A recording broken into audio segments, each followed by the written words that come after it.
Grade 3 के exam से पहले। इसके बाद 17 तारीख को पेपर होने के बाद संभवतः अपन मिल सकते हैं एग्जाम पेपर को लेकर, स्पेशली साइकोलॉजी परिदृश्य से इनको लेकर या कंप्लीट पेपर को एनालिसिस को लेकर। कोई भी परीक्षा होती है उससे पहले 2 दिन, 3 दिन या 5 दिन ये थोड़े से आप लोगों के लिए बड़े भारी होते हैं और इस दौरान इंफॉर्मेशन बहुत ज़्यादा आती हैं। हमारे जैसे यूट्यूबर क्या करते हैं, अलग अलग थीम के ऐसे वीडियो बनाते हैं कि आपको वीडियो देखना पड़ेगा, ऐसे करोगे, इन चीज़ों को देखोगे, लास्ट टाइम में ये करें, लास्ट टाइम में ये नहीं करें, और ये इतनी सारी बातें इकट्ठा हो जाती हैं कि जो तुम्हें करके आना होता है ना वो तुम भूल जाते हो, तुम अपने आप को खो देते हो, तुम्हारी आत्म चेतना, आत्म जागरूकता का कोई योगदान ही नहीं होता है। मैं आज का जो सेशन कर रहा हूं आप लोगों के साथ, एक तो आप लोगों के परमिशन लेटर आने के बाद बहुत सारी प्रॉब्लम्स आई, उसको लेकर एक छोटी सी बात करूंगा, शायद आप लोगों का तनाव खत्म हो जाए। और दूसरी चीज ये कि पेपर देते समय 2 या 4 मिनट में क्या क्या चीजें अपन कर सकते हैं, नेगेटिव मार्किंग को कैसे बहुत कम हद तक आपको लेके आना है, क्योंकि सबसे इंपॉर्टेंट पार्ट होता है पेपर का।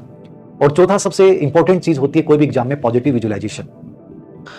एक छोटी सी बात मैं आपको कहूं, होने जिसमें आग वह पानी नहीं, हो जो तूफान से खाली वह रवानी नहीं, और भूल जाए जिसे दुनिया वह कहानी नहीं। तो आप लोगों की कहानी ऐसी नहीं है जिसे दुनिया भुला देगी। इस बात में बहुत मजबूत विश्वास रखें कि प्रतियोगी परीक्षा मेरे जीवन का लक्ष्य नहीं है, जीवन बहुत बड़ा है, एक छोटा सा ठहराव है, मुझे आराम से देके आना है। नेगेटिव थॉट आएंगे, एंजाइटी आएगी, घबराहट होगी, ये सब होना इस बात का प्रतीक होता है कि तुमने किसी कंपटीशन की तैयारी की है और तुम्हें डर लग रहा है। चाहे पूर्व एग्जाम में तुम असफल हो गए, वो डर हो सकता है, या कहीं ना कहीं हो कि पेपर खराब ना हो जाए। तो ये डर नेचुरली सभी बच्चों में आएगा, इस डर को खत्म करने का कोई तरीका नहीं है। 2 ही चीजें हैं, एक तो हमेशा गलत थॉट जब आता है तो उसको चैलेंज करो कि मेरा पेपर खराब क्यों होगा, पेपर हार्ड भी आएगा तो क्या वो सबके लिए हार्ड है, मैं अच्छा करूंगा। और दूसरा होता है पॉजिटिव विजुअलाइजेशन, जो साइकोलॉजी का एक बहुत इंपॉर्टेंट कॉन्सेप्ट है। जिंदगी में हमेशा 2 मिनट शांत होकर ये सोचिए कि हाँ मैं बहुत बढ़िया करूंगा और मेरे साथ सब कुछ अच्छा होने वाला है। थर्ड ग्रेड अच्छा नहीं होता है तो मैं कहीं ना कहीं और कहीं सेट हो जाऊंगा, लेकिन 2026 मेरे लिए बहुत अच्छा साबित होगा। ये पॉजिटिव विजुअलाइजेशन आपको एक सुकून प्रदान करता है। मैं आज कॉलेज में एक टॉपिक पढ़ा रहा था, पानीपत का 3rd युद्ध। और पानीपत के जब 3rd युद्ध को मैं पढ़ा रहा था, मैंने देखा कि पानीपत के 3 युद्ध हुए और भारतीय इतिहास को कंप्लीटली बदल दिया। पानीपत का युद्ध मराठे हारे नहीं थे या मराठाओं को हराया नहीं गया, मराठे खुद अपनी गलतियों से हारे थे। आप कहोगे सर क्यों? कोई भी प्रतियोगी परीक्षा में बच्चा कभी हारता नहीं है, आप लोग अपनी गलतियों की वजह से हारते हो। युद्ध में होता क्या है कि आप लोग पहले से कोई चीज प्री प्लानिंग लेके नहीं चलते हो कि मुझे क्या चीजें कैसे क्या करनी है, मेरी तैयारी क्या होगी, मैं वहां जाके आराम से तय करूंगा, सामने वाले के परिस्थिति अकॉर्डिंग तय करूंगा। आप बिना कोई चीजों को तय किए और जब अचानक से आवेश में आकर कोई चीज करते हो तो वहां सफलता नहीं मिलती।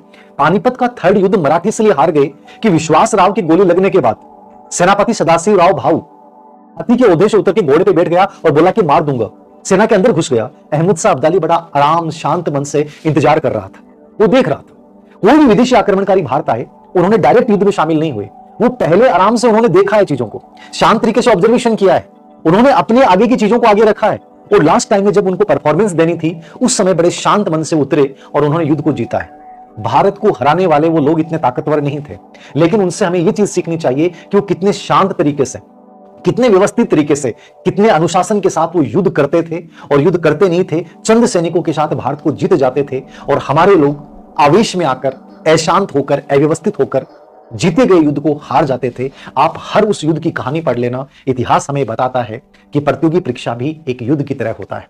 और जितना इस युद्ध में आप जितने शांत रहेंगे, जितने व्यवस्थित रहेंगे, जितने संयमित रहेंगे, आपके जीतने के चांसेस उतने बढ़ जाते हैं। तो सबसे इंपॉर्टेंट बात मैं आप लोगों को यह कहूंगा कि इस समय बहुत सारी वीडियो देखने की जरूरत नहीं है, आप सब एक दूसरे से बहुत डिफरेंट हो। कोई टीचर आपको कोई बात बोले वो सब पे आप पे लागू नहीं हो सकती और ना ही आपको उस बात को फॉलो करना है। सबसे इंपॉर्टेंट चीज ये है कि आप बड़े शांत होकर, ठीक है, घबराहट एंजाइटी को आने दें, लेकिन उस थॉट को चैलेंज करें, धीरे धीरे ऑटोमेटिकली वो कम होती जाएगी। और आस्था एक बहुत बड़ा ताकतवर हथियार है। ईश्वर में विश्वास रखना कि शायद उसकी बहुत सुंदर प्लानिंग होगी, जो होगा वो मेरे लिए बेहतर होगा, इस विचार के साथ आपको एग्जाम हॉल में जाना चाहिए। नंबर 2, दूसरी बात जो आप लोगों के साथ मैं करूंगा कि आप लोग सर पेपर हल करते समय बहुत सारी गलतियां होती हैं, बहुत सारे सिली मिस्टेक होते हैं। बहुत शॉर्ट एंड स्वीट बात बता दूं, यद्यपि आप सब पे अलग अलग लागू होगी, मेरे बात ये बोलने के बावजूद आप लोग गलतियां करोगे, क्योंकि हम बहुत सारी बातें सुनते हैं और जो काम की बात होती है उसको हम कभी अप्लाई नहीं करते हैं। आप जितना अपने साथ रहोगे, आपके युद्ध जीतने की संभावनाएं बढ़ जाएंगी। जितना आप बाहरी वातावरण से प्रभावित होंगे, आपके आपकी परीक्षा हॉल में असफलता के चांसेस बढ़ जाएंगे। तो सबसे बड़ी चीज है आत्मचेतना के साथ परीक्षा हॉल में जाना। और जैसे परीक्षा हॉल में जाते हैं आप 3 स्टेप में पेपर करते हैं। पहला स्टेप, आपने पूरे पेपर को सही तौर पे देखा। दूसरे स्टेप में आप जो गेम खेलते हैं वो खेलते हैं कि आपको जितने 100% प्रश्न आ रहे हैं, कि मान लीजिए 150 में से यदि आपको 90% 100% आ रहे हैं, आप फर्स्ट राउंड में 90% आपने किए और 90 करने के साथ ही आप ओमार 60 में बढ़ते जाएंगे। नंबर 2, दूसरा राउंड वो होगा जिसमें आपको केवल 50 से मतलब 60 से 70% जिनमें एक्यूरेसी है कि यार 60-70% चांस है कि आंसर होना चाहिए, उन प्रश्नों को आप करेंगे, चाहे वो 15% होंगे या 20% होंगे। रिस्क हमेशा मध्यम लिया जाता है। मैं फिर बोल रहा हूं, विदेशी आक्रमणकारी भारत में इसलिए जीते कि वो डायरेक्ट युद्ध में शामिल नहीं हुए, उन्होंने स्थितियों को देखा, भापा और उसके अनुसार उन्होंने आक्रमण किया। समझ गए? तो सीधे डायरेक्ट युद्ध में शामिल मत हो जाना कि यार बहुत पेपर तो बहुत हार्ड आ गया, यदि रिस्क नहीं लूंगा तो बाहर हो जाएगा। ऐसा कुछ नहीं है। प्रश्न छोड़ देना कोई गुनाह नहीं होता, लेकिन गलत प्रश्न करना अपने आप में आपको प्रतियोगी परीक्षा से बाहर कर देता है। तो प्रश्न गलत नहीं होने चाहिए जहां तक संभव है। केवल प्रश्न गलत यदि 60 से 70%, जहां आपको एलिमिनेशन लग रहा है कि यार 50% से ऊपर है, कि 2 तो नहीं होंगे और इन 2 में से एक चांस है, उन प्रश्नों को आप करें, चाहे वो 15 हो या 20% हो। ठीक है। तीसरा, जो प्रश्न आपको कभी पढ़ाई नहीं है, स्पेशली पॉलिटिकल साइंस के पेपर, हिस्ट्री के प्रश्न, ऐसे प्रश्न जीके के जिसका करंट के ऐसे प्रश्न जिसको आप जानते नहीं है, आपको छूना भी नहीं है, देखना भी नहीं है, कोई तुक्का नहीं लगाना। नंबर 3, थर्ड लेयर में आप वो पर्सन जहां आपको लगता है कि पेपर बहुत इजी आ गया है, कुछ समझ में नहीं आ रहा है, तो आप थर्ड लेयर में जो आपको लग रहा है कि 30% प्लस चांस है इसके सही होने के, ऐसे केवल मान लीजिए 10% में आपको लग रहा है 30% है, तो वहां 3 से 4 प्रश्नों में आप रिस्क ले सकते हैं। अन्यथा मेरे अनुसार रिस्क लेना नहीं चाहिए। आप फर्स्ट राउंड खेलिए, सेकंड राउंड खेलिए और उसके बाद केवल और केवल पूरे पेपर का रिव्यू कीजिए, ओमार शीट को ढंग से चेक कीजिए, टाइम मैनेज करते हुए चलिए, अनावश्यक प्रश्नों में उलझिए मत, आप बहुत आगे बढ़ जाओगे। अनावश्यक प्रश्नों में उलझने का मत समझ गए? सदाशिवराव भाऊ पानीपत के थर्ड युद्ध में अहमद शाह अब्दाली के उन छोटे मोटे छुटपुटिये सैनिकों के साथ लड़ रहा था जिन्होंने विश्वास राव की हत्या कर दी कि मैं तुम्हें मार दूंगा। अरे भाई, तुम्हें लड़ना अहमद शाह अब्दाली से था, तुम इन छुटपुटियों के साथ मत लड़ो।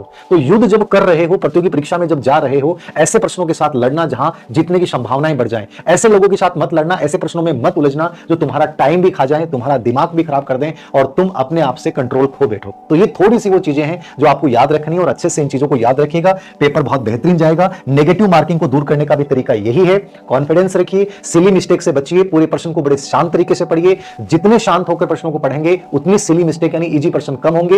नंबर 2, फर्स्ट राउंड 90% किया, सेकंड राउंड में 60 से 70% जिनकी एक्यूरेसी की संभावना है उनमें आपको रिस्क लेना चाहिए, लेकिन उसके बाद आप रिस्क ना लें, नेगेटिव मार्किंग आपकी बहुत नीचे आ जाएगी और आपका पेपर बहुत अच्छा जाएगा, परफॉर्मेंस बहुत बढ़िया होगी। सेकंड सबसे बड़ा सवाल उन बच्चों का जिनको लगता है कि सर हमारा ये क्या नाम है, कोई एडमिट कार्ड में मिस्टेक आ गई। देखो, एडमिट कार्ड आप लोगों को पहले से निकलवा लेना था। आज तक तो शायद सबको पता होगा कि मेरा सेंटर यहां पे है। उस दूरी को मेंटेन करके आपको जाना है, एक दिन पहले जाना चाहिए। एग्जाम हॉल से 2 घंटे पहले पहुंचना है, लेकिन मैं कहता हूं कि 3, साढ़े 3, 4 घंटे का आप अंतराल लेके जाइए। सेंटर के बाहर बैठ जाइए, कोई फर्क नहीं पड़ेगा। आपको रिपीट करना है, पढ़ना है, नहीं सुनना है, जो करना है। किसी की जितनी सुनोगे उतनी अलग है। एक टीचर कहेगा आप एग्जाम से पहले नहीं पढ़ना चाहिए, एक टीचर कहेगा खूब पढ़ना चाहिए, एक टीचर कहेगा कि मूवी देखो, एक टीचर कहेगा मस्ती करो। सबके अपने अपने विचार हैं बेटा, जो तुम्हें सही लगता है वो करो। तुम्हें पढ़ने में मजा आ रहा है पढ़िए, तुम्हें सोने में मजा आ रहा है सोइए, तुम्हें खेलने में मजा आ रहा है खेलिए। हर सबकी बातें सुनी नहीं जा सकती और सबकी बातें अप्लाई नहीं हो सकती। तो अपने आप को बेहतर रख के आपको पेपर देना है और जो भी आपको बेटर लगे आप सेंटर पे कम से कम 3-4 घंटे का अंतराल लेके जाइए। जिनके एडमिट कार्ड में गलतियां आ गई, जिनको लग रहा है कि सर एडमिट कार्ड में मेरे साइन नहीं आए, जिनको लगता है मेरी फोटो ऊपर होगी, मेरे नीचे हो गई, उन सब बच्चों के लिए एक सिंपल सी बात बोल देता हूं। आपको परीक्षा दिलाई जाएगी, आप परीक्षा से वंचित नहीं रहोगे। फिर बोल रहा हूं, आपको केवल यही करना है कि अपना मूल कार्ड, आपको आधार कार्ड तो वैसे भी लेके जाना था, एक आईडी आप और लेके जा सकते हैं, 2 आईडी आप लेके जाइए। आपको सेंटर के ऊपर डिक्लेरेशन फॉर्म देना है। ऐसे बच्चों से एक प्रकार से आपको यह बताना पड़ेगा कि मैं यही बच्चा हूं, साइन नहीं आए कोई बात नहीं है, लेकिन आपको परीक्षा से वंचित नहीं किया जाएगा। मैंने ये बात पूछी है, तो इसलिए आप ज्यादा तनाव मत लें कि मेरे इस एडमिट कार्ड में ये हो गया। हाँ, जिनके सब्जेक्ट में प्रॉब्लम हो गई, सब्जेक्ट चेंज हो गए, उन बच्चों को एक बार संपर्क करना चाहिए। लेकिन अधीनस्थ सेवा चयन बोर्ड कह रहा है कि अब डाटा में कोई बदलाव नहीं होगा। तो ये आप लोगों की मिस्टेक है कि आपने भरा कुछ और था, मतलब गलत भर दिया, तो उसका कोई समाधान नहीं है।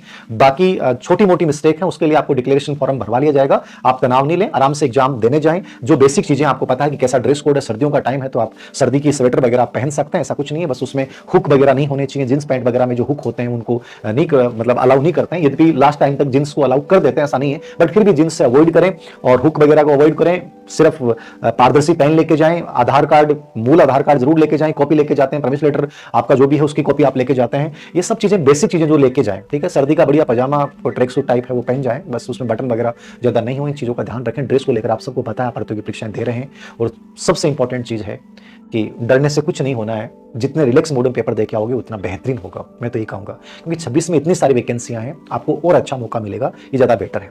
और कोई विशेष बात हो तो आप बताएं जिसको लेकर मैं चर्चा कर सकता हूँ। नेगेटिव मार्किंग का मैंने बता दिया है, एडमिट कार्ड में जो गलतियां हैं उनको लेकर मैंने चर्चा कर ली है।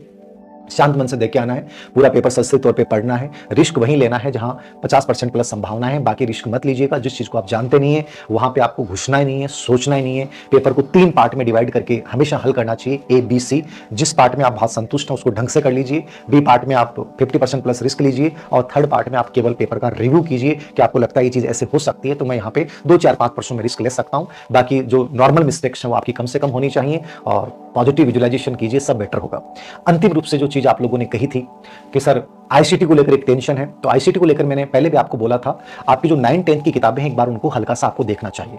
जहां तक अपन अधीनस्थ सेवा चयन बोर्ड के पुराने प्रश्न पत्रों का एनालिसिस करते हैं, हमारे सामने आता है कि अभी के जो पेपर देखते हैं, एक तो इंटरनेट संबंधी शब्दावली जो है बड़ी इंपॉर्टेंट है। इंटरनेट संबंधी शब्दावली समझ के जितने भी एफटीपी है, एचटीटीपी है, वेब ब्राउजर है, नेटकिट है, ठीक है, गेटवे है, वर्ल्ड वाइड वेब है, ठीक है, जितने भी ये आपके नेटवर्क के टाइप्स हैं, ये सब थोड़े से ढंग से देख के जाइएगा। ये इनसे relevant system software, application software जो लेटेस्ट हैं, इनको ढंग से देख लीजिएगा, ठीक है। और दूसरा एक अनुप्रयोग संबंधी टॉपिक है, उसमें मैंने पहले भी बोला है 5 बिंदु पढ़ने होते हैं: अधिप्रमाणन, कॉपीराइट, बौद्धिक संपदा, ट्रेडमार्क और आपका सत्यनिष्ठा और साहित्यिक चोरी। ये 5 बिंदु हैं। और सोशल मीडिया साइट कौन कौन सी होती है, तो सोशल मीडिया साइट में आप सब जानते हैं, उनको हल्का सा पढ़ जाना। सूचना प्रौद्योगिकी का अनुप्रयोग वाला टॉपिक है, उसमें आपको स्पेशली ई लर्निंग, ई बैंकिंग पे बहुत प्रश्न आते हैं, ई शासन, ई कॉमर्स, ये 4-5 कॉन्सेप्ट थोड़े ढंग से पढ़ के जाने, और वो केवल उसी किताब से पढ़ जाइए। आपके आईसीटी के प्रश्न मान लीजिए बहुत हटके आते हैं, आपको मान लो कीबोर्ड से रिलेवेंट प्रश्न आते हैं, तो वो आपको वैसे भी नहीं करने होते हैं, क्योंकि आपको यदि नहीं जानते हो तो वहां आप कंप्यूटर में भी तुक्का मत लगाइए। तुक्का केवल गेस जहां लगाइए, संभावना जहां लगती है, साइकोलॉजी में, टीचिंग मेथड में, इनमें प्रश्न सही होने के चांसेस बढ़ जाते हैं यदि आप अनुमान भी लगाते हैं। लेकिन कंप्यूटर की चीज नहीं जानते, पॉलिटिकल की चीज नहीं जानते, जीके में आपने वो चीज नहीं पढ़ी है, करंट की वो चीज नहीं पढ़ी है, तो वहां आप तुक्के से तो कम बचिए, ठीक है। तो ये मेरी इंपॉर्टेंट चीजें हैं कुछ, जो आप मुझे लगता है कि ध्यान रखेंगे। और कोई विशेष बात हो तो बताएं। पेपर देते टाइम घबरा जाते हैं, इसलिए घबरा जाते हैं क्योंकि आपके अंदर डर होता है असफलता का। तो असफलता को चैलेंज करो, नेगेटिव थॉट्स को चैलेंज करो कि नहीं यार मैं अच्छा करूंगा, मेरा पेपर अच्छा जाएगा। और पेपर का लेवल बहुत हार्ड आ जाता तो घबराना मत, वो सबके लिए हार्ड है, और ज्यादा बढ़िया है कि पेपर हार्ड है। घबराहट आनी चाहिए, नॉर्मल घबराहट गलत नहीं है, लेकिन ज्यादा अति घबराहट गलत है। देखो प्रश्न कितने अटेम्प्ट करें बेटा, ये कभी किसी से नहीं पूछने चाहिए। मैंने क्या कहा, आपको 100% प्रश्न आते हैं तो आप फर्स्ट राउंड में 90 प्रश्न आपको 100% आ रहे हैं तो 90 कीजिए। फिर आपको लग रहा है कि यार 90 ही मान लीजिए इसकी जगह 60 ही हो रहे हैं, लेकिन सेकंड राउंड में आपको 60 से 70% जिनकी एक्यूरेसी 50% प्लस, ऐसे प्रश्नों में आप रिस्क ले सकते हो। लेकिन जो आपको नहीं आते वहां रिस्क नहीं लेना चाहिए, पेपर हार्ड आए चाहे टफ आए। जो प्रश्न आप जानते ही नहीं उसमें कभी भी रिस्क नहीं लेना चाहिए। मैंने फिर कहा ना, प्रश्न को छोड़ देना मूर्खता नहीं है, लेकिन गलत प्रश्न करना अपने आप में एक मूर्खता होती है प्रतियोगी परीक्षा में। तो ये चीज कुछ ध्यान रखें, और ये कोई संख्या नहीं होती कि मुझे इतने प्रश्न करने चाहिए। करंट अफेयर्स वाले टेस्ट की पीडीएफ उपलब्ध करवा दो, वो नहीं डाला था क्या टेस्ट टेलीग्राम पे? कल मॉर्निंग में एक बार मुझे याद दिला देना, हमारी टीम को हम दिलवा देंगे। आप 17 को, हाँ 17 को आऊंगा, मैं 17 का पेपर देख के बता दूंगा आइडिया। कथन कांड के प्रश्नों का मैंने आपको पहले ही बोला है, कथन और कारण यदि दोनों सही हैं और उसमें व्याख्या करने वाले में आपको क्यों की जोड़ना है, क्यों की से मिलान होता है कथन और कारण का, तो इसका मतलब वो व्याख्या सही करता है। नेगेटिव विचार आएंगे बेटा। 4th ग्रेड का टाइम वेस्ट कर दिया, ये बहुत मूर्खता है। आज बहुत ज्यादा मेरे पास से मैसेज थे 4th ग्रेड, यार क्या है आप, किस चीज को आप इतना बड़ा मान बैठे हो? ठीक है, आपको नहीं रहना 4th ग्रेड में, रिजल्ट आता है तो ठीक है, नहीं आता तो ठीक है। इसको इतना हावी मत करो, कोई परीक्षा को, कोई भी चीज को ज्यादा हावी कर लोगे बर्बाद हो जाओगे चीज को, समझ रहे हो? एकदम नॉर्मल, यही मैं 3rd ग्रेड के लिए कर रहा हूं, इसको हावी मत करो। हमेशा सोचो कि 3rd ग्रेड ही तो है, मैं तो ग्रेड फर्स्ट बनूंगा, मैं कॉलेज लेक्चर बनूंगा, आराम से इजी मोड में देके आऊंगा। इतना हावी मत करो कि मेरी ये जरूरत है। जरूरत कोई चीज के बारे में मना लेते हो तो फिर वो आपको परेशान करेगी, वो डिप्रेशन में लेके आएगी। और बताएं कोई विशेष बात हो तो? ऐसा फील आता है कि कुछ भी याद नहीं है, ये मैं भी आपकी जगह होता तो मेरे भी आता है। प्रतियोगी परीक्षा से 2 दिन पहले, 3 दिन पहले सब बच्चों को यही आता है कि मैं जो कुछ पढ़ा है मैंने वो सब कुछ भूल चुका हूं। ये एग्जाम एंजाइटी की वजह से होता है, और ये होना गलत नहीं है। लेकिन यदि आपने इस चीज को हावी कर लिया कि नहीं मेरे तो कुछ भी याद नहीं है, तो आपको जो याद है वो भूल जाओगे। आप ये देखो कि कोई बात नहीं है, अभी मुझे लग रहा है लेकिन मुझे सब कुछ याद है। जब मैं पेपर देखूंगा, पेपर में प्रश्न पढ़ूंगा तो सब चीजें ऑटोमेटिक याद आ जाएंगी। और उसका तरीका मैंने आपको बताया, शांत तरीके से डीप ब्रीथिंग लेना। आप 2 से 4 मिनट आप परीक्षा से पहले गहरी नाक से सांस लेना और उसको रोकना और फिर उसको निकालना। 3 से 4 मिनट आप करना, आपको खुद को फील हो जाएगा कि आप बहुत अच्छी स्थिति में, और जो चीजें आपने 1, 2 महीने, 4 महीने पहले पढ़ी हैं वो भी याद आना शुरू हो जाएंगी। तो डीप ब्रीथिंग एक साइकोलॉजिकल बहुत अच्छी चीज है जो आपको बहुत शांत बनाती है। जितने शांत रहोगे उतने ही पेपर के अच्छे होने के चांस बढ़ जाएंगे। और बताएं बेटा, आप जो पढ़ लिया ना वो पढ़ लिया, आप ज्यादा तनाव